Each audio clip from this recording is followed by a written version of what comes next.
ਦਸਮ ਬਾਣੀ ਵਿੱਚ ਅਕਾਲ ਉਸਤਤ ਦੇ ਵਿੱਚ ਅੱਗੇ ਜਾ ਕੇ 3-4 ਪੇਜ ਅੱਗੇ ਨਿਕਲ ਕੇ 17 ਪੰਨੇ 'ਤੇ ਕਵਿਤਾ ਆਉਂਦਾ ਇੱਕ। ਇਹਦੇ ਵਿੱਚ ਉਸ ਸਮੇਂ ਦੀਆਂ ਜੋ ਵੀ ਪ੍ਰਚਲਿਤ ਭਗਤੀਆਂ ਸੀਗੀਆਂ ਜਾਂ ਮੱਤਾਂ ਸੀਗੀਆਂ, ਮਨੌਤਾਂ ਸੀਗੀਆਂ, ਕੁਛ ਵੀ ਸੀ, ਇੰਨਾ ਖੋਲ੍ਹ ਕੇ ਦੱਸਿਆ ਹੋਇਆ। ਮਤਲਬ ਇਹਦੇ ਵਿੱਚ ਧੱਜੀਆਂ ਉਡਾਈਆਂ ਹੋਈਆਂ ਨੇ ਹਰ ਇੱਕ ਮੱਤ ਦੀ। ਜਿਹੜੇ ਕਹਿੰਦੇ ਨੇ ਵੀ ਸਾਨੂੰ ਕਿਸੇ ਨੂੰ ਮੰਦਾ ਨਹੀਂ ਬੋਲਣਾ ਚਾਹੀਦਾ ਜਾਂ ਕੁਛ ਵੀ ਆ, ਉਹ ਇਸ ਵਿੱਚ ਦੱਸਿਆ ਹੋਇਆ ਵੀ ਜੋ ਗਲਤ ਆ ਤਾਂ ਉਹ ਗਲਤ ਆ, ਉਹਨੂੰ ਗਲਤ ਕਹਿਣਾ ਕੋਈ ਗਲਤ ਗੱਲ ਨਹੀਂ ਹੈਗੀ।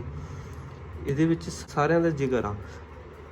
ਇਹ ਪ੍ਰੋਪੇਗੰਡਾ ਅਪਣਾਇਆ ਗਿਆ 67-70 ਦੇ ਨਜ਼ਦੀਕ ਦਸਮ ਗ੍ਰੰਥ ਅੰਮ੍ਰਿਤਸਰ ਦਰਬਾਰ ਸਾਹਿਬ ਵਿੱਚ ਮੌਜੂਦ ਸੀਗਾ। ਉਸ ਤੋਂ ਬਾਅਦ ਚੱਕਿਆ ਗਿਆ। ਕਿਉਂ ਚੱਕਿਆ ਗਿਆ? ਜਦੋਂ ਆਪਾਂ ਆਹ ਚੀਜ਼ਾਂ ਪੜ੍ਹਦੇ ਹਾਂ, ਕਵਿਤਾ ਆਹ ਅਕਾਲ ਉਸਤਤਾਂ, ਇਹ ਵਹਿਮ ਭਰਮ ਰਹਿਣੇ ਨਹੀਂ ਦਿੰਦਾ ਅਤੇ ਸਮਾਜ ਦੀਆਂ ਜੋ ਹੋਰ ਮੱਤਾਂ ਨੇ ਉਹਨਾਂ ਦੀ ਸੱਚਾਈ ਸਾਰਿਆਂ ਸਾਹਮਣੇ ਲੈ ਕੇ ਆਉਂਦਾ। ਉਹ ਖਿੱਚਦੇ ਨੇ ਲੋਕ, ਜਦ ਸਾਰਿਆਂ ਦਾ ਸੱਚ ਸਾਰਿਆਂ ਸਾਹਮਣੇ ਜੱਗ ਜ਼ਾਹਰ ਕਰ ਦਿੰਦੇ ਆ, ਫਿਰ ਉਹ ਖਿੱਚਦੇ ਆ। ਜਿਹੜੇ ਅੱਜ ਕੱਲ੍ਹ ਗੁਰਦੁਆਰਿਆਂ 'ਚ ਹੋ ਰਿਹਾ ਉਹਨਾਂ ਦਾ ਵੀ ਸੱਚ ਜ਼ਾਹਰ ਹੋ ਰਿਹਾ, ਫਿਰ ਉਹ ਪ੍ਰੋਪੇਗੰਡਾ ਅਪਣਾਉਂਦੇ ਨੇ, ਭੜਕਾਉਂਦੇ ਨੇ ਲੋਕਾਂ ਨੂੰ ਵੀ ਇਹ ਤਾਂ ਗੋਬਿੰਦ ਸਿੰਘ ਜੀ ਦੀ ਲਿਖੀ ਨਹੀਂ ਹੋਈ। ਹਾਲਾਂਕਿ ਅਕਾਲ ਉਸਤਤ ਨੂੰ ਉਹ ਮੰਨਦੇ ਨੇ। ਇਸ ਦੇ ਵਿੱਚੋਂ 10 ਸਵੱਈਏ ਪੜ੍ਹੇ ਜਾਂਦੇ ਨੇ ਪਹੁਲ ਛਕਾਉਣ ਸਮੇਂ। ਇਸ ਨੂੰ ਮੰਨਦੇ ਨੇ ਵੀ ਇਹ ਤਾਂ ਉਹਨਾਂ ਦੀ ਬਾਣੀ ਹੈਗੀ ਆ। ਹੋਰਾਂ 'ਤੇ ਕੁਐਸਚਨਿੰਗ ਕਰਦੇ ਨੇ ਪਰ ਇਹ 'ਤੇ ਨਹੀਂ ਕਰਦੇ ਹੈਗੇ। ਜੇ ਇਹ ਅਕਾਲ ਉਸਤਤ ਪੜ੍ਹਾਈ ਜਾਵੇ ਸਮਾਜ ਵਿੱਚ ਤਾਂ ਭਰਮ ਦਾ ਕੋਈ ਸਵਾਲ ਹੀ ਨਹੀਂ ਪੈਦਾ ਹੁੰਦਾ ਵੀ ਕੋਈ ਵਹਿਮ ਭਰਮਾਂ ਦੇ ਵਿੱਚ ਪਊਗਾ ਜਾਂ ਅਧਰਮ ਜਾਂ ਬਨੌਟੀ ਧਰਮ ਫੈਲਿਆ ਹੋਇਆ, ਉਹ ਬਿਲਕੁਲ ਖ਼ਤਮ ਹੋ ਜਾਊ। ਕਵਿਤਾ ਇੱਕ ਪੇਜ ਦਾ ਹੀ ਆ, ਅਕਾਲ ਉਸਤਤ ਦੇ ਵਿੱਚ ਆ। ਇਹ ਵਿੱਚ ਜੋ ਭੁਲੇਖੇ ਦੇ ਧਰਮ ਨੇ, ਆਪਣਾ ਉਹਨੂੰ ਧਰਮ ਕਹਿੰਦੇ ਨੇ, ਉਹ ਸਭ ਦੀ ਪੋਲ ਖੋਲ੍ਹੀ ਹੋਈ ਆ। ਕਿਵੇਂ ਖੋਲ੍ਹੀ ਹੋਈ ਆਪਾਂ ਪੜ੍ਹਾਂਗੇ ਤਾਂ ਪ੍ਰਸਾਦ ਤੇਰੀ ਕਿਰਪਾ ਨਾਲ ਤਿੱਤੋਂ ਮਿਲੇ ਗਿਆਨ ਸਦਕਾ ਕਵਿਤ ਲਿਖਿਆ ਜਾ ਰਿਹਾ। ਹੁਣ ਖੂਕ ਮਲ ਹਾਰੀ ਗਜ ਗਦਹਾ ਵਿਭੂਤ ਧਾਰੀ ਗਿਦੂਆ ਮਸਾਨ ਬਾਸ ਕਰਿਓਈ ਕਰਤ ਹੈ। ਇਹ ਖੂਕ ਸੂਰ ਨੂੰ ਕਹਿੰਦੇ ਨੇ। ਹੁਣ ਜਿਹੜੇ ਸਰੇਵੜੇ ਹੁੰਦੇ ਨੇ, ਸਰੇਵੜੇ ਜੈਨੀ, ਜਦੋਂ ਉਹ ਟੱਟੀ ਕਰਦੇ ਨੇ ਤਾਂ ਉਸ ਨੂੰ ਵੀ ਫੋਲਦੇ ਨੇ ਵੀ ਤਾਂ ਕਿ ਉਹਦੇ ਵਿੱਚ ਕੋਈ ਕੀੜਾ ਜੇ ਹੋਵੇ ਉਹ ਮਰ ਨਾ ਜਾਵੇ, ਉਹਨੂੰ ਫੋਲ ਦਿੰਦੇ ਨੇ। ਮਤਲਬ ਇਹ ਉਹਨਾਂ ਦਾ ਰਿਚੁਅਲ ਸੀਗਾ ਵੀ ਇਹੋ ਜਿਹੇ ਕੰਮ ਜਿਹੜੇ ਕਰਦੇ ਹੋ ਤੁਸੀਂ ਇਹਦਾ ਕੋਈ ਫਾਇਦਾ ਨਹੀਂ ਗਾ। ਉਹੀ ਗੱਲ ਦੱਸਿਆ ਹੋਇਆ ਵੀ ਘੂਕ ਮਲਹਾਰੀ, ਜਿਹੜੇ ਸੂਰ ਨੇ ਮਲ ਆਹਾਰ ਵੀ ਉਹ ਗੰਦ ਖਾਂਦੇ ਨੇ, ਗੰਦ ਫੋਲਦੇ ਰਹਿੰਦੇ ਨੇ। ਉਹ ਸੂਰਾਂ ਦਾ ਕੰਮ ਆ, ਇਹ ਇਨਸਾਨ ਦਾ ਨਹੀਂ ਹੈਗਾ। ਉਹਨਾਂ 'ਤੇ ਇਹ ਕਮੈਂਟ ਕੀਤਾ ਹੋਇਆ ਜਾਂ ਟਿੱਪਣੀਆਂ ਜੋ ਵੀ ਆ, ਘੂਕ ਮਲਹਾਰੀ ਗਜ ਗਦਹਾ ਵਿਭੂਤ ਧਾਰੀ, ਜਿਹੜੇ ਵਿਭੂਤੀ ਲਾਉਂਦੇ ਨੇ ਕਈ ਸ਼ਿਵਜੀ ਭਗਤ, ਧੂਣੀਆਂ ਲਾ ਕੇ ਆਪਣੇ ਸਰੀਰ 'ਤੇ ਸਵਾਹ ਮਾਰ ਲੈਂਦੇ ਨੇ, ਉਹਨੂੰ ਵਿਭੂਤੀ ਲਾਉਣਾ ਕਹਿੰਦੇ ਨੇ। ਜੇ ਉਹਨਾਂ ਨੂੰ ਵਿਭੂਤ ਧਾਰੀਆਂ ਨੂੰ ਗਜ ਹਾਥੀ ਅਤੇ ਗਧਾ, ਹਾਥੀ ਗਧੇ ਸਮਝਿਆ ਹੋਇਆ ਕਿਉਂਕਿ ਜਿਹੜੇ ਹਾਥੀ ਗਧਾ ਇਹ ਧੁੱਦਲ 'ਚ ਲਿਟ ਕੇ ਬਹੁਤ ਖੁਸ਼ ਨੇ। ਕਹਿੰਦੇ ਵੀ ਜਿਹੜਾ ਤੁਸੀਂ ਉਹਨਾਂ ਨੂੰ ਸਰੇਵੜਿਆਂ ਨੂੰ ਕਹਿਤਾ ਵੀ ਤੁਸੀਂ ਸੂਰ ਹੋ, ਸੂਰਾਂ ਦੀ ਤਰ੍ਹਾਂ ਕੰਮ ਕਰਦੇ ਹੋ, ਆਪਣੇ ਟੱਟੀਆਂ ਫੋਲਦੇ ਹੋ, ਵੀ ਜਿਹੜੇ ਵਿਭੂਤ ਲਾਉਂਦੇ ਸਵਾਹ ਲਾਉਂਦੇ ਨੇ ਵੀ ਤੁਸੀਂ ਤਾਂ ਗਧੇ ਅਤੇ ਹਾਥੀਆਂ ਬਰਾਬਰ ਦੇ ਹੋ। ਇਹਦੇ ਕੋਈ ਸਿੱਖਿਆ ਵਾਲੀ ਗੱਲ ਨਹੀਂ, ਇਹ 'ਚ ਤਾਂ ਕੋਈ ਗਿਆਨ ਮਿਲ ਹੀ ਨਹੀਂ ਰਿਹਾ। ਉਹਨਾਂ ਦਾ ਮੇਨ ਫੋਕਸ ਗਿਆਨ 'ਤੇ ਹੀ ਰਹਿਣਾ। ਹੁਣ ਜਿਹੜਾ ਆਪਣੇ ਆਪ ਨੂੰ ਜਾਣਨ ਜਾਂ ਸ਼੍ਰੀ ਭਗਵਾਨ ਆਪਣਾ ਮੂਲ ਨੂੰ ਨਹੀਂ ਜਾਣ ਰਿਹਾ, ਉਸ ਤੋਂ ਇਲਾਵਾ ਜੋ ਵੀ ਕਰ ਰਹੇ ਆ ਉਹ ਸਭ ਫੋਕਟ ਧਰਮ ਆ। ਸਭ ਕਰਮ ਫੋਕਟ ਜਾਨ, ਸਭ ਧਰਮ ਨੇਹ ਫਲਮਾਨ, ਬਿਨ ਏਕ ਨਾਮ ਆਧਾਰ, ਸਭ ਕਰਮ ਭਰਮ ਵਿਚਾਰ। ਵੀ ਸਾਰਾ ਕੁਝ ਫੋਕਾ, ਇਹ ਜਿਹੜਾ ਕੁਛ ਕੀਤਾ ਜਾ ਰਿਹਾ ਭਰਮ ਭੁਲੇਖੇ 'ਚ ਪਾਉਣ ਲਈ ਆ। ਵਿਭੂਤ ਧਾਰੀ ਨੇ ਉਹ ਗਧੇ ਨੇ, ਗਿਦੂਆ ਮਸਾਨ ਬਾਸ ਕਰਿਓਈ ਕਰਤ ਹੈ।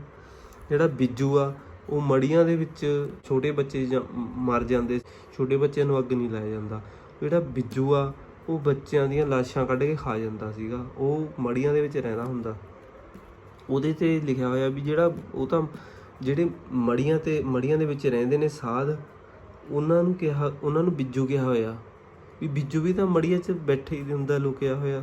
ਜਿਹੜੇ ਮੜੀਆਂ 'ਚ ਬੈਠਦੇ ਨੇ ਸਾਧ, ਉਹਨਾਂ ਦਾ ਉਹ ਹਾਲਤ ਆ ਬਿੱਜੂਆਂ ਵਾਲੀ। ਘੁੱਗੂ ਮੱਟ ਵਾਸੀ ਲੱਗੇ, ਜਿਹੜੇ ਮੱਟ ਬਣਾ ਕੇ ਬੈਠਦੇ ਨੇ, ਬਣਾ ਕੇ ਗੋਲ ਗੋਲ ਮਿੱਟੀ ਲਿਪ ਕੇ ਵਿੱਚ ਬੈਠ ਕੇ ਪੂਜਾ ਭਗਤੀ ਕਰਦੇ ਨੇ ਚੌਕੜਾਂ ਮਾਰ ਕੇ। ਘੁੱਗੂ ਮੱਟ ਵਾਸੀ ਲੱਗੇ, ਗੋਬਿੰਦ ਸਿੰਘ ਜੀ ਕਹਿੰਦੇ ਨੇ ਵੀ ਮੈਨੂੰ ਉਹ ਘੁੱਗੂ ਲੱਗਦੇ ਨੇ, ਉੱਲੂ ਲੱਗਦੇ ਨੇ। ਉੱਲੂ ਹਮੇਸ਼ਾ ਹੀ ਉਹ ਜਿਹੀ ਖੁੱਡ ਪੱਟ ਕੇ ਬਹਿੰਦਾ ਹੁੰਦਾ, ਜਾਂ ਦਰਖਤ ਦੇ ਵਿੱਚ ਉਹ ਗੋਲ ਜਿਹੀ ਖੁੱਡ ਪੱਟ ਲੈਣੀ ਉਹਨੇ, ਜਾਂ ਕਿਸੇ ਪਹਾੜ ਦੇ ਵਿੱਚ ਗੋਲ ਜਿਹਾ। ਉਹ ਕਹਿੰਦਾ ਮੈਨੂੰ ਉੱਲੂ ਲੱਗਦੇ ਨੇ ਉਹ, ਜਿਹੜੇ ਇਹੋ ਜਿਹੇ ਮੱਟਾਂ ਬਣਾ ਕੇ ਉਹਦੇ ਵਿੱਚ ਭਗਤੀਆਂ ਕਰਦੇ ਨੇ। ਡੋਲਤ ਉਦਾਸੀ ਮ੍ਰਿਗ, ਜਿਹੜੇ ਉਦਾਸੀਆਂ ਕਰਦੇ ਫਿਰਦੇ ਨੇ, ਬਸ ਤੁਰਦੇ ਫਿਰਦੇ ਰਹਿੰਦੇ ਨੇ, ਉਹ ਮੈਨੂੰ ਲੱਗਦੇ ਨੇ ਮਿਰਗ, ਹਿਰਨ ਲੱਗਦੇ ਨੇ। ਜਿਵੇਂ ਹਿਰਨ ਦਾ ਕੰਮ ਆ ਜੰਗਲ 'ਚ, ਕਦੇ ਇੱਧਰ ਨੂੰ ਭੱਜ ਲਿਆ, ਕਦੇ ਉੱਧਰ ਨੂੰ ਭੱਜ ਲਿਆ। ਜਿਹੜੇ ਉਦਾਸੀਆਂ ਕਰਦੇ ਰਹਿੰਦੇ ਨੇ, ਕਦੇ ਇੱਧਰ ਨੂੰ ਤੁਰ ਗਏ, ਕਦੇ ਉੱਧਰ ਨੂੰ ਤੁਰ ਗਏ। ਤਰਵਰ ਸਦੀਵ ਮੋਨ ਸਾਧੇ ਮਰਤ ਹੈ, ਇਹ ਵੀ ਭਗਤੀ ਆ। ਮੋਨ ਧਾਰੀ ਕਹਿੰਦੇ ਆ, ਉਹ ਬੋਲਦੇ ਨਹੀਂ ਗੇ, ਚੁੱਪ ਕਰੇ ਰਹਿੰਦੇ ਨੇ, ਬਸ ਚੁੱਪ ਕਰਕੇ ਇੱਕ ਥਾਂ 'ਤੇ ਬੈਠੇ ਰਹਿੰਦੇ ਨੇ। ਹੁਣ ਉਹਨਾਂ ਨੂੰ ਉਹ ਗਿਣਦੇ ਨੇ ਦਰਖਤ, ਵੀ ਜਿਹੜੇ ਦਰਖਤ ਨੇ ਉਹ ਵੀ ਤਾਂ ਇੱਕ ਸਾਹਮਣੇ ਖੜੇ ਹੀ ਰਹਿੰਦੇ ਨੇ, ਉਹ ਨਾ ਉਹ ਬੋਲਦੇ ਨੇ। ਜਾਨ ਤਾਂ ਉਹਨਾਂ 'ਚ ਵੀ ਆ। ਉਹ ਕਹਿੰਦੇ ਵੀ ਉਹ ਤਾਂ ਦਰਖਤਾਂ ਦੀ ਤਰ੍ਹਾਂ ਨੇ, ਜਿਹੜੇ ਮੌਨ ਸਾਧੇ ਬਿਨਾਂ ਬੋਲੀ ਮਰ ਜਾਂਦੇ ਨੇ, ਬੋਲਦੇ ਨਹੀਂ ਗੇ, ਉਹ ਦਰਖਤਾਂ ਦੇ ਬਰਾਬਰ ਨੇ। ਬਿੰਦ ਕੇ ਸਦਈਆ ਤਾਹੇ ਹੀਜ ਕੇ ਬੜਈਆ ਦੇਤ, ਬੰਦਰਾ ਸਦੀਵ ਪਾਏ ਨਾਂਗੇ ਹੀ ਫਿਰਤ ਹੈ। ਜਿਹੜੇ ਹੁਣ ਬ੍ਰਹਮਚਾਰੀ ਖਵਾਉਂਦੇ ਨੇ, ਆਪਣਾ ਬੀਰਜ ਨਹੀਂ ਡੋਲਦੇ ਹੈਗੇ, ਸਪਰਮ ਨਹੀਂ ਡੋਲਦੇ, ਵਿਆਹ ਨਹੀਂ ਕਰਾਉਂਦੇ ਹੈਗੇ, ਉਹ ਤਾਂ ਕਹਿੰਦੇ ਵੀ ਹੀਜੜਿਆਂ ਨੂੰ ਹੀਜ ਕੇ ਬੜਈਆ ਦੇਤ, ਵੀ ਹੀਜੜਿਆਂ ਨੂੰ ਬੜਿਆਈ ਦੇ ਰਹੇ ਨੇ। ਵੀ ਹਾਂ, ਫਿਰ ਤਾਂ ਹੀਜੜੇ ਵੀ ਹੈਗੇ ਨੇ, ਵੀ ਹੀਜੜੇ ਨੂੰ ਤਾਂ ਭਗਤ ਕਰਨ ਦੀ ਲੋੜ ਨਹੀਂ, ਉਹਨੇ ਤਾਂ ਬਿੰਦ ਰੱਖ ਲਈ, ਉਹ ਤਾਂ ਸਿੱਧਾ ਹੀ ਉਹਨੂੰ ਪ੍ਰਾਪਤੀ ਹੋ ਜਾਣੀ ਚਾਹੀਦੀ ਆ। ਉਹੀ ਉਹਨਾਂ 'ਤੇ ਇਹ ਟਿੱਪਣੀ ਕੀਤੀ ਹੋਈ ਹੈ ਵੀ ਉਹ ਤੁਸੀਂ ਹੀਜੜਿਆਂ ਨੂੰ ਬੜਾਵਾ ਦੇ ਰਹੇ ਹੋ।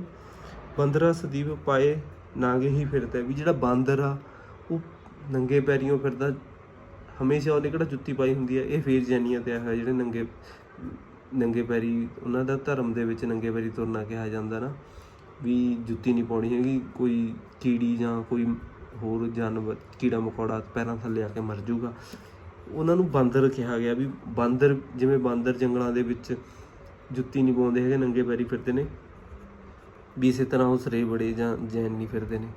ਅਗਨਾ ਅਧੀਨ ਕਾਮ ਕ੍ਰੋਧ ਮੈਂ ਪ੍ਰਵੀਨ, ਇੱਕ ਗਿਆਨ ਕੇ ਵਿਹੀਨ ਸ਼ੀਨ ਕੈਸੇ ਕਹਿ ਤਰਤ ਹੈ। ਕਾਮੀ ਕਾਮਨਾ ਇੱਛਾ, ਡਿਜ਼ਾਇਰ। ਕਾਮ ਦਾ ਮਤਲਬ ਸੈਕਸ ਨਹੀਂ ਹੁੰਦਾ, ਸੈਕਸ ਦੀ ਵੀ ਉਹ ਵੀ ਇੱਛਾ 'ਚ ਆ ਜਾਂਦਾ, ਪਰ ਉਹ ਕਾਮ ਦਾ ਮਤਲਬ ਕਾਮਨਾ ਹੁੰਦੀ ਆ, ਇੱਛਾ, ਡਿਜ਼ਾਇਰ। ਅੰਗਨਾ ਅਧੀਨ ਕਾਮ ਕ੍ਰੋਧ ਮੈਂ ਪ੍ਰਵੀਨ, ਜਿਹੜੇ ਅੰਗਣਾ ਘਰਾਂ 'ਚ ਰਹਿੰਦੇ ਨੇ, ਉਹ ਕਾਮ ਕ੍ਰੋਧ ਇੱਛਾਵਾਂ ਦੇ ਭਰੇ ਹੋਏ ਨੇ। ਇਨਸਾਨਾਂ ਦੀ ਗੱਲ ਆ ਗਈ। ਇੱਕ ਗਿਆਨ ਕੇ ਵਿਹੀਨ ਛੀਨ ਕੈਸੇ ਕਹਿ ਤਰਤ ਹੈ, ਵੀ ਗਿਆਨ ਤੋਂ ਬਿਨਾਂ ਉਹ ਤਰ ਨਹੀਂ ਸਕਦੇ ਹੈਗੇ। ਉਹ ਗਲਤ ਕੋਈ ਨਹੀਂ ਕਰਦੇ, ਜਿਹੜੇ ਪਰਿਵਾਰਾਂ ਦੇ ਨਾਲ ਵਿਹੜਿਆਂ ਘਰਾਂ 'ਚ ਰਹਿੰਦੇ ਨੇ, ਪਰ ਉਹ ਗਿਆਨ ਦੇ ਤਰ ਨਹੀਂ ਸਕਦੇ ਹੈਗੇ। ਭੂਤ ਬਨ ਹਾਰੀ ਛਿੱਤ ਸੌਨਾ ਸਭੇ ਦੂਤਾ ਧਾਰੀ, ਜਿਹੜੇ ਜੰਗਲਾਂ 'ਚ ਰਹਿੰਦੇ ਉਹਨਾਂ ਨੂੰ ਭੂਤ ਕਿਹਾ।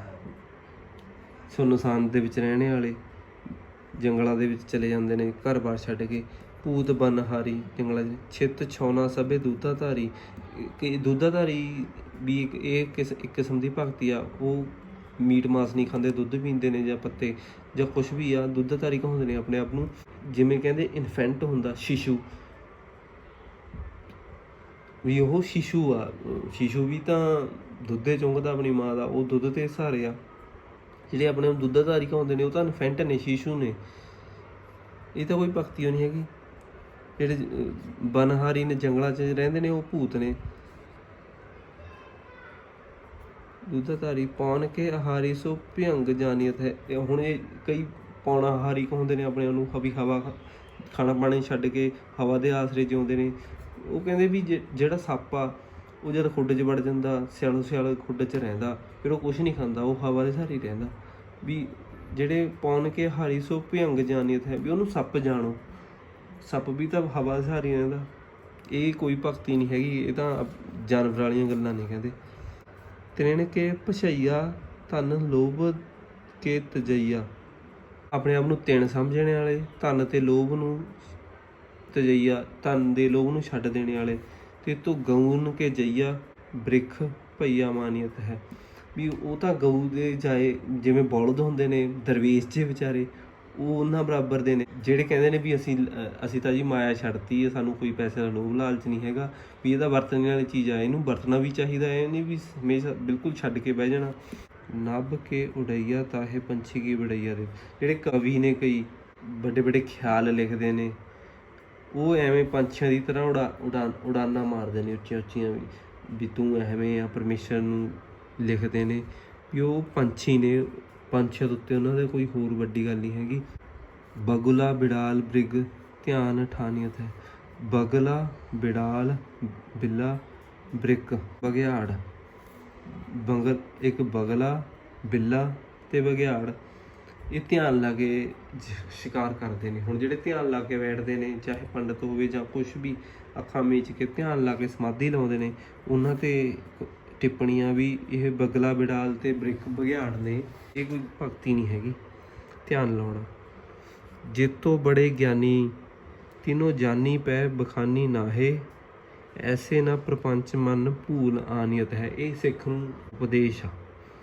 ਜੇਤੋਂ ਬੜੇ ਗਿਆਨੀ ਤਿਨੋਂ ਜਾਨੀ ਪੈ ਬਖਾਨੀ ਨੇ, ਵੀ ਜਿਹੜੇ ਵੱਡੇ ਗਿਆਨੀ ਨੇ ਜਿਨ੍ਹਾਂ ਨੇ ਜਾਣ ਲਈ ਪਰ ਬਖਿਆਨ ਨਹੀਂ ਕਰਕੇ ਦੱਸਿਆ। ਹੁਣ ਇਹ ਕਹਿੰਦੇ ਨੇ ਵੀ ਭਗਤੀ ਇਹੋ ਜਿਹੀ ਚੀਜ਼ ਹੁੰਦੀ ਆ ਜਿਹਦੇ ਜਾਣ ਲਈ ਫਿਰ ਦੱਸੀ ਦੀ ਨਹੀਂ ਹੁੰਦੀ। ਜਿਹਨੂੰ ਪਾਇਆ ਤਿਨੇ ਛਪਾਇਆ, ਵੀ ਜਿਹਨੇ ਪਾ ਲਿਆ ਉਹਨੂੰ ਛਪਾ ਲੈਣਾ ਚਾਹੀਦਾ।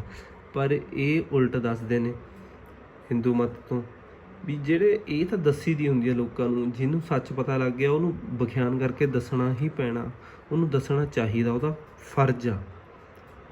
ਜੇਤੋਂ ਬੜੇ ਗਿਆਨੀ ਤਿਨੋਂ ਜਾਨੀ ਪੈ ਬਖਾਨੀ ਨਾਹੇ, ਵੀ ਜਿਹੜੇ ਵੱਡੇ ਗਿਆਨੀ ਨੇ ਜਿਨ੍ਹਾਂ ਨੇ ਸੱਚ ਨੂੰ ਜਾਣ ਲਿਆ, ਅਸਲੀਅਤ ਨੂੰ ਜਾਣ ਲਿਆ, ਤੇ ਉਹ ਬਖਿਆਨ ਕਰਕੇ ਦੂਜਿਆਂ ਨੂੰ ਨਹੀਂ ਦੱਸਿਆ ਵੀ ਆਹ ਅਸਲੀਅਤ ਆ। ਐਸੇ ਨਾ ਪ੍ਰਪੰਚ ਮਨ ਭੂਲਾ ਨਹੀਂ, ਆਪਣੇ ਆਪ ਨੂੰ ਕਹਿ ਰਹੇ ਨੇ ਵੀ ਇਹ ਮਨਾ ਇਹੋ ਜਿਹਾ ਪ੍ਰਪੰਚ, ਇਹੋ ਜਿਹਾ ਪਖੰਡ ਭੁੱਲ ਕੇ ਵੀ ਨਾ ਕਰੀ। ਇਹ ਸਿੱਖ ਨੂੰ ਵੀ ਉਦੋਂ ਇਹ ਉਪਦੇਸ਼ ਆ ਵੀ ਜਿਸ ਨੇ ਅਸਲੀਅਤ ਜਾਣ ਲਈ ਉਸ ਨੂੰ ਦੂਜੇ ਨੂੰ ਵਿਖਿਆਨ ਕਰਕੇ ਦੱਸਣਾ, ਕੋਈ ਪ੍ਰਪੰਚ ਨਹੀਂ ਕਰਨਾ ਹੈਗਾ ਵੀ ਹਾਂ ਅਸੀਂ ਵੱਡੇ ਹੋ ਗਏ, ਅਸੀਂ ਹੁਣ ਠਾਠ ਬਣਾ ਲਏ, ਅਸੀਂ ਬਾਬੇ ਬਣ ਗਏ। ਭੂਮ ਕੇ ਬਸਈਆ ਤਾਹੇ ਭੂਚਰੀ ਕੇ ਜਈਆ ਕਹੈ, ਨਭ ਕੇ ਉੜਈਆ ਸੋ ਚਰੀਆ ਕਹਿ ਬਖਾਨੀ ਹੈ। ਕਈ ਕਹਿੰਦੇ ਨੇ ਵੀ ਤੇਗ ਬਹਾਦਰ ਜੀ ਨੇ ਭੋਰੇ 'ਚ ਬੈਠ ਕੇ ਤਪੱਸਿਆ ਕੀਤੀ ਸੀਗੀ, ਤੇ ਉਹ ਗੱਲ ਝੂਠ ਆ। ਕੋਈ ਭੋਰੇ 'ਚ ਬੈਠ ਕੇ ਨਹੀਂ ਤਪੱਸਿਆ ਕੀਤੀ। ਬਾਬੇ ਬਕਾਲੇ ਕਹਿੰਦੇ ਨੇ ਵੀ ਭੋਰੇ 'ਚ ਬੈਠ ਕੇ ਤਪੱਸਿਆ ਕੀਤੀ ਹੈ।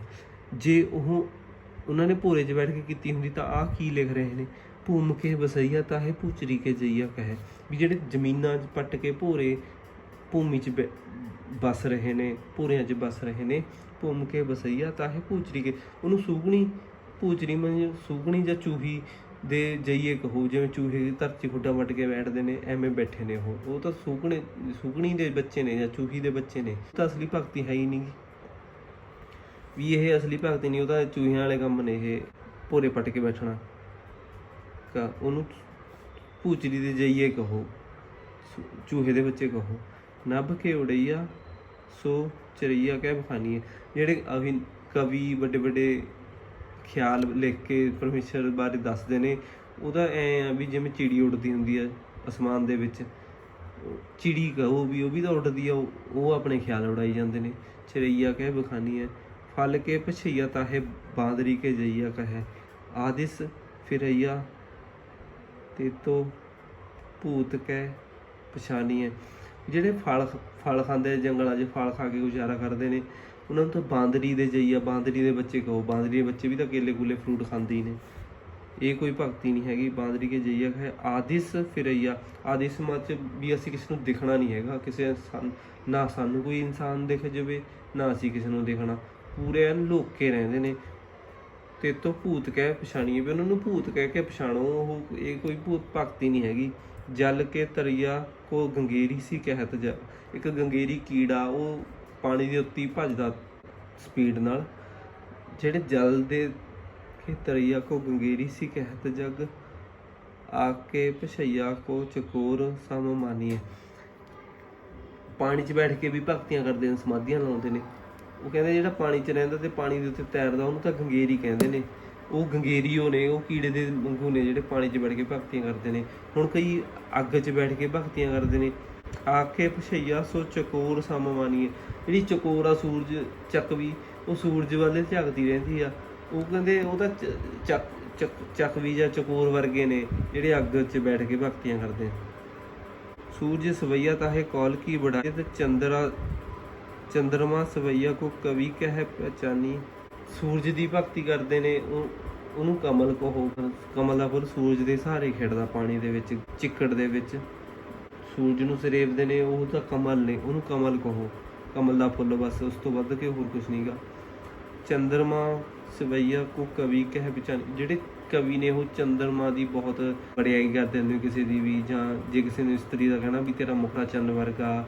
ਵੀ ਜਿਹੜੇ ਚੰਨ ਦੀ ਭਗਤੀ ਕਰਦੇ ਨੇ ਉਹ ਤਾਂ ਉਹ ਕਵੀ ਵਰਗੇ ਨੇ, ਬਸ ਉਹਨੂੰ ਕਵੀ ਕਹੋ। ਕਵੀ ਵੀ ਤਾਂ ਚੰਨ ਦੀ ਭਗਤੀ ਕਰਦੇ ਨੇ, ਚੰਦ ਦੀ ਉਹ ਵਡਿਆਈ ਕਰੀ ਜਾਂਦੇ ਨੇ।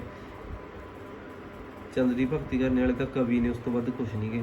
ਨਾਰਾਇਣ ਕੱਛ ਮਚ ਤੇਂਦੂਆ ਕਹਿਤ ਸਭ, ਕੌਲ ਨਾਭ ਕੌਲ ਜਿਹ ਤਾਲ ਮੈਂ ਰਹਿਤ ਹੈ। ਨਾਰਾਇਣ ਕੱਛ ਮਚ ਵੀ ਇਹ ਕੋਈ ਕਿਸੇ ਨੇ ਕੱਛੂ ਰੱਖਿਆ ਹੋਇਆ, ਇਹ ਵੀ ਕਿਸੇ ਵਿਸ਼ਨੂੰ ਦੀ ਗੱਲ ਹੋਈ ਹੈ ਵੀ ਪਾਣੀ ਦੇ ਵਿੱਚ ਕਮਲ ਆ, ਕਮਲ ਤੇ ਵਿਸ਼ਨੂੰ ਬੈਠਾ, ਉਹਦੇ ਕੋਲ ਕੱਛੂ ਵੀ ਆ, ਮਗਰਮੱਛ ਵੀ ਆ, ਜਾਂ ਸੱਪ ਵੀ ਆ, ਸ਼ੇਸ਼ਨਾਗ।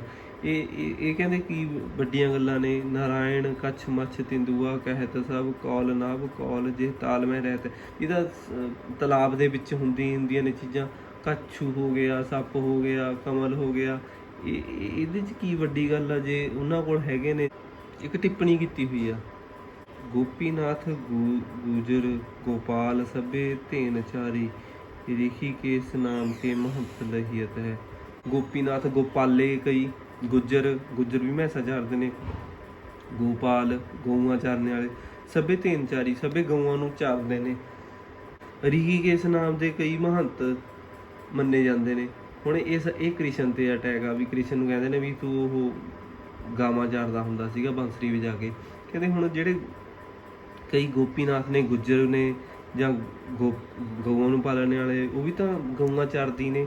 ਫਿਰ ਉਹਨੂੰ ਰਿਸ਼ੀਕੇਸ਼ ਕਿਹਾ ਜਾਂਦਾ ਕ੍ਰਿਸ਼ਨ ਨੂੰ। ਕਹਿੰਦੇ ਰਿਸ਼ੀਕੇਸ਼ ਦੇ ਨਾਮ ਦੇ ਮਹੰਤ ਵੀ ਮੈਂ ਕਈ ਸੁਣੇ ਨੇ। ਇਹ ਤਾਂ ਕੋਈ ਵੱਡੀ ਗੱਲ ਨਾ ਹੋਗੀ। ਮਾਧਵ ਭਵਰ ਔਰ ਅਟੇਰੂ ਕੋ ਕਨਈਆ ਨਾਮ। ਕਹਿੰਦੇ ਕਨਈਆ ਕਾਨਾ, ਹੁਣ ਇੱਥੇ ਵੀ ਕ੍ਰਿਸ਼ਨ ਦੀ ਗੱਲ ਹੋ ਰਹੀ ਆ ਵੀ ਉਹਨਾਂ ਦੇ ਵੀ ਤਾਂ ਨਾਮ ਹੈਗੇ ਹੀ ਨੇ ਕਈ। ਹੁਣ ਮਧੂਮੱਖੀ ਨੂੰ ਵੀ ਕਨਈਆ ਕਿਸਮਾਂ, ਭਵਰ ਦੀ ਵੀ ਕਨਈਆ ਕਿਸਮਾਂ, ਮੱਕੜੀ ਦੀ ਵੀ ਕਨਈਆ ਕਿਸਮਾਂ। ਇਹਨਾਂ ਦੇ ਵੀ ਤਾਂ ਕਨਈਆ ਨਾਮ ਨੇ। ਕਨਈਆ ਕਿਸੇ ਦਾ ਨਾਮ ਹੋਣਾ ਕੋਈ ਬਹੁਤ ਵੱਡੀ ਗੱਲ ਨਹੀਂ ਹੈਗੀ। ਕੰਸ ਕੋ ਵਧਈਆ ਜਮਦੂਤ, ਵੀ ਜਿਹਨੇ ਕੰਸ ਨੂੰ ਮਾਰਿਆ, ਕੰਸ ਕੋ ਵਧਈਆ, ਜਿਹਨੇ ਕੰਸ ਦਾ ਵੱਧ ਕੀਤਾ, ਉਹਨੂੰ ਤਾਂ ਜਮਦੂਤ ਕਹੋ। ਇਹ ਕੋਈ ਵੱਡੀ ਗੱਲ ਨਹੀਂ ਹੈ। ਜੇ ਕਿਸੇ ਨੂੰ ਮਾਰਨਾ ਤਾਂ ਜਮਦੂਤ ਆ ਉਹ। ਸਭ ਲਵੇੜ ਤੇ ਸਭ, ਮੂੜ ਰੂੜ ਪੀਟਤ ਨਾ ਗੂੜਤਾ ਕੋ ਭੇਦ ਪਾਵੈ। ਜਿਹੜੇ ਮੂਰਖ ਨੇ, ਮੂਰਖ ਵਾਲੀਆਂ ਗੱਲਾਂ ਕਰ ਰਹੇ ਨੇ। ਮੂੜ ਰੂੜ ਪੀਟਤ ਮਤਲਬ ਕੱਚੀਆਂ ਗੱਲਾਂ ਕਰ ਰਹੇ ਨੇ ਉਹ। ਇਹ ਕੱਚੀਆਂ ਭਗਤੀਆਂ ਨੇ, ਸਭ ਕੱਚੀਆਂ ਗੱਲਾਂ ਨੇ। ਨਾ ਗੂੜਤਾ, ਗੂੜ ਗਿਆਨ ਦੀ ਜਾਂ ਗੂੜਤਾ ਦੀ ਭੇਦ ਨਹੀਂ ਪਾ ਰਹੇ ਇਹ। ਪੂਜਤ ਨਾ ਤਾਹੇ ਜਾ ਕੇ ਰਾਖੇ ਰਹਿਤ ਹੈ। ਆਹ ਸਭ ਤੋਂ ਉੱਤੇ ਸਿਰੇ ਦੀ ਗੱਲ ਆਈ ਆ ਅਖੀਰ ਤੇ ਜਾ ਕੇ, ਵੀ ਉਹਨੂੰ ਨਹੀਂ ਪੂਜ ਰਹੇ ਜਿਹਦੇ ਰੱਖੇ ਰੱਖ ਰਿਹਾ, ਜਿਹਦੇ ਸਦਕੇ ਸਾਹ ਚੱਲ ਰਹੇ ਨੇ। ਹਰ ਇੱਕ ਅੱਜ ਦੇ ਸਿੱਖ ਨੂੰ ਵੀ ਉਪਦੇਸ਼ ਆ। ਆਹ ਸਾਰਾ ਕੁਛ ਕਰਨੇ ਵਾਲੇ ਸਭ ਤੇ ਟਿੱਪਣੀਆਂ ਕਰਤੀਆਂ। ਸਭ ਨੂੰ, ਕਿਸੇ ਨੂੰ ਬਾਂਦਰ ਕਹਿਤਾ, ਕਿਸੇ ਨੂੰ ਕੁਛ ਕਹਿਤਾ, ਕਿਸੇ ਨੂੰ ਭੂਤ, ਕਦੇ ਕੁਛ। ਵਿਸ਼ਨੂੰ ਕ੍ਰਿਸ਼ਨ ਸਭ ਲਭੇੜ ਤੇ ਐਂਡ ਤੇ ਕਹਿਤਾ ਵੀ ਮੂੜ ਰੂੜ ਪੀਟਤ ਨਾ ਗੂੜਤਾ ਕੋ ਭੇਦ ਪਾਵੇ, ਪੂਜਤ ਨਾ ਤਾਹੇ ਜਾ ਕੇ ਰਾਖੇ ਰਹਿਤ ਹੈ। ਵੀ ਉਹਨੂੰ ਤਾਂ ਪੂਜ ਨਹੀਂ ਰਹੇ ਜਿਹਦੇ ਸਦਕੇ ਰਹਿ ਰਹੇ ਆ, ਜਿਹੜਾ ਸਾਨੂੰ ਜਿਉਂਦੇ ਰੱਖ ਰਿਹਾ। ਜਿਹੜਾ ਅਸੀਂ ਤਾਂ ਸੌਂ ਜਾਂਦੇ ਹਾਂ, ਸਾਨੂੰ ਤਾਂ ਕੋਈ ਸੁਰਤ ਨਹੀਂ ਰਹਿੰਦੀ, ਤਾਂ ਸਾਡੇ ਸਾਹ ਤਾਂ ਵੀ ਚੱਲ ਰਹੇ ਨੇ। ਉਸ ਨੂੰ, ਉਸ ਸ਼੍ਰੀ ਭਗਵਾਨ ਨੂੰ, ਸਾਡੇ ਮੂਲ ਨੂੰ, ਉਸ ਨੂੰ ਪੂਜਣਾ, ਉਸ ਨਾਲ ਜੁੜਨਾ। ਉਸ ਨੂੰ ਕੋਈ ਪੂਜ ਨਹੀਂ ਰਿਹਾ, ਉਸ ਬਾਰੇ ਜਾਣ ਨਹੀਂ ਰਿਹਾ। ਵਿਸ਼ਵਪਾਲ ਜਗਤ ਕਾਲ, ਵਿਸ਼ਵ ਨੂੰ ਪਾਲਣੇ ਵਾਲਾ, ਜਗਤ ਦਾ ਕਾਲ ਆ, ਸਾਰੇ ਜਗਤ ਨੂੰ ਜੋ ਮਾਰਨੇ ਵਾਲਾ ਜਾਂ ਜਿਉਂਦਾ ਕਰਨੇ ਵਾਲਾ। ਦੀਨ ਦਿਆਲ ਬੈਰੀ ਸਾਲ, ਸਦਾ ਪ੍ਰਿਤਪਾਲ ਜਮ ਜਾਲ ਤੇ ਰਹਿਤ ਹੈ। ਸਾਰਾ ਦੀ ਪ੍ਰਿਤਪਾਲ ਕਰਨੇ ਵਾਲਾ, ਜਮ ਜਾਲ ਤੇ ਰਹਿਤ ਹੈ। ਜਨਮ ਮਰਨ ਤੋਂ ਵਿਹੀਨ ਆ ਉਹ। ਮਤਲਬ ਇਹ ਭਰਮ, ਜੇ ਇਹੋ ਜਿਹੀਆਂ ਚੀਜ਼ਾਂ ਨੂੰ ਉਪਦੇਸ਼ ਦਿੱਤਾ ਜਾਵੇ ਤਾਂ ਉਹਦੇ ਅੰਦਰੋਂ ਭਰਮ ਬਿਲਕੁਲ ਖਤਮ ਹੋ ਜਾਊਗਾ।